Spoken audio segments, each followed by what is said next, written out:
Marlène et Jean-Claude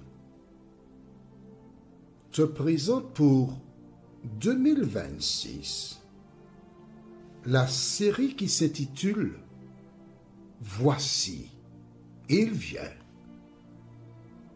Merci pour ta fidélité et que l'Éternel continue de t'éclairer tandis que tu découvres la vérité. Merci d'être encore là pour marcher selon la parole de l'Éternel. Rappelle-toi de cette femme extraordinaire qui avait la crainte de Dieu. Aujourd'hui, nous verrons pour récupérer. Avant d'aborder ce thème, prions. Notre référence sera 2 Rois chapitre 8 verset 3. Notre Seigneur, notre Dieu, alors que nous nous apprêtons à lire la parole encore, cet esprit, merci de nous éclairer et de nous conduire dans toute la vérité. Cette grâce, nous te la réclamons au nom de Jésus et pour ta gloire éternelle. Amen. Rappelle-toi. Au contraire, non, on va lire dans 2 Rois chapitre 8, à partir du verset 1er. Élisée dit à la femme dont il avait fait revivre le fils, « Lève-toi, va-t'en, toi et ta maison, et séjourne, où tu pourras, car l'Éternel appelle la famine, et même elle vient sur le pays pour 7 années. » Voici l'information. La première, c'est que, 1, il y a une famine qui vient sur la terre. Et elle sera là pour 7 années. Deuxièmement, il dit, va où tu pourras, c'est-à-dire laisse ta maison. On s'arrête ici. Tu vois, je ne développe pas totalement les idées. Je vais avec toi progressivement. La femme a l'information. Il y aura une famine qui va durer 7 ans. Rappelle-toi, quand l'enfant... D'accord. Non, je préfère que nous allions là-dedans. On va retourner dans 2 Rois chapitre 4. Je te dis, on n'est pas pressé, on étudie la parole de Dieu. Lorsque l'enfant grandit, d'accord, parce qu'elle a eu un fils, et quand il grandit, elle l'envoya vers son père. Et nous lisons ça dans 2 Rois chapitre 4, verset 18. L'enfant grandit, et un jour qu'il était allé trouver son père vers les moissonneurs, il dit à son père, ma tête. Donc le père avait un champ.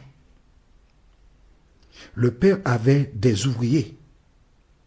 Le père était un agriculteur. Il avait de quoi s'organiser. Or, la famine vient et elle sera là pour 7 ans.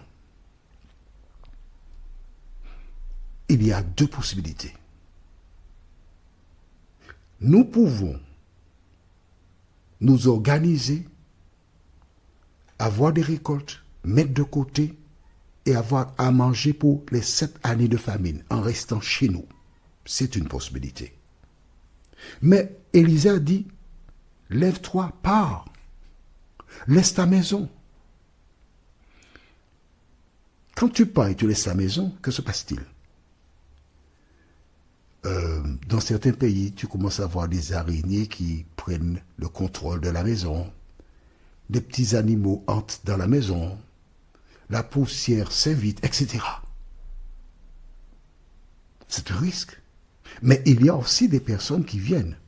Et actuellement, en métropole, des squatteurs, des gens arrivent, ils passent, ils voient une maison vide, ils entrent dans cette maison, puis une fois qu'ils sont entrés, on ne peut pas les déloger, non? Aucun moyen de les déloger. Ces personnes sont chez elles. Elles refusent de laisser la maison. Et il semblerait que la loi soit un peu particulière par rapport à cela. Je ne dis pas plus, d'accord? Mais la femme ne réfléchit pas. Elle n'a pas à réfléchir. Parce que l'homme de Dieu lui a dit, lève-toi et va-t'en. Nous avons vu au verset 2 qu'elle se leva et elle s'en alla. Pendant 7 ans. Elle n'est pas restée chez les Philistins parce que là-bas, certes, elle a eu la vie sauve, mais ce n'est pas chez elle. Elle était une étrangère. Rappelle-toi, les enfants d'Israël sont arrivés où? En Égypte. Ils ont eu la vie sauve, mais ils n'étaient pas chez eux. Ils étaient des étrangers. On est d'accord? Pareil. Le verset d'aujourd'hui, donc, verset 3. Au bout des 7 ans, la femme revint au pays du pays des Philistins et elle alla implorer le roi au sujet de sa maison et de son champ. Dans la Bible, tu découvres que l'homme est le chef du foyer. C'est écrit là, c'est vrai. Mais nous découvrons à travers ce récit de la Bible que cette femme, c'est elle qui prend l'initiative. C'est vrai que son mari était âgé, vieux, d'accord. Mais nous savons aussi qu'avant de prendre des initiatives, bien que la Bible ne donne pas tous les détails, retournons dans 2 Rois chapitre 4. On étudie la Bible, je t'ai dit. On est en train d'étudier. Et quand nous arrivons dans 2 Rois chapitre 4, nous cherchons le verset 9. Elle dit à son mari, « Voici, je sais que cet homme qui passe toujours chez nous est un saint homme de Dieu.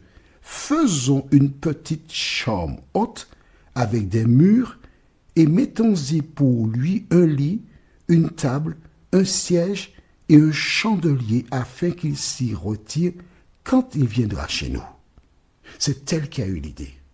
C'est elle qui propose à son mari. Elle communique avec lui. Elle ne pense pas qu'il est un pantin, c'est elle qui a le pantalon. Non, une femme intelligente, sage, ayant le Saint-Esprit de l'Éternel. Alors probablement, ils ont dû échanger, le mari et elle, et ayant la parole plus facile que l'homme, elle a fait la démarche afin que le roi leur donne leur maison et leur champ. Pourquoi? Parce qu'en leur absence, probablement le service municipal était passé, puis ils ont mis un panneau « Abandon manifeste ». Tu vois, quand une maison est fermée pendant un moment, dans certaines mairies, ils préparent un document « Abandon manifeste » et les gens ont un certain nombre de temps pour se manifester. S'ils ne font rien, que se passe-t-il? Alors on récupère la maison. Elle a perdu sa maison. Et c'est ce qui existait déjà en ce temps-là. Vois-tu, la Bible te dit qu'il n'y a rien de nouveau sous le soleil. Elle est partie pour sauver sa vie. C'est l'homme de Dieu qui a dit, lève-toi, pars. Où tu pourras.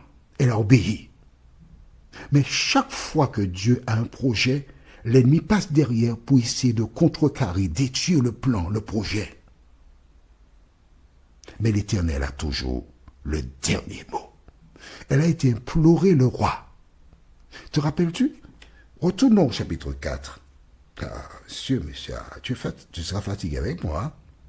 Lorsqu'Élisée vit ce qu'elle avait fait, il a posé une question. Lisons verset 13. Du roi 4, verset 13. Et Élisée dit à Géasi, dis-lui, voici, tu nous as montré tout cet empressement. Que peut-on faire pour toi? Faut-il parler pour toi au roi ou au chef de l'armée? Au roi.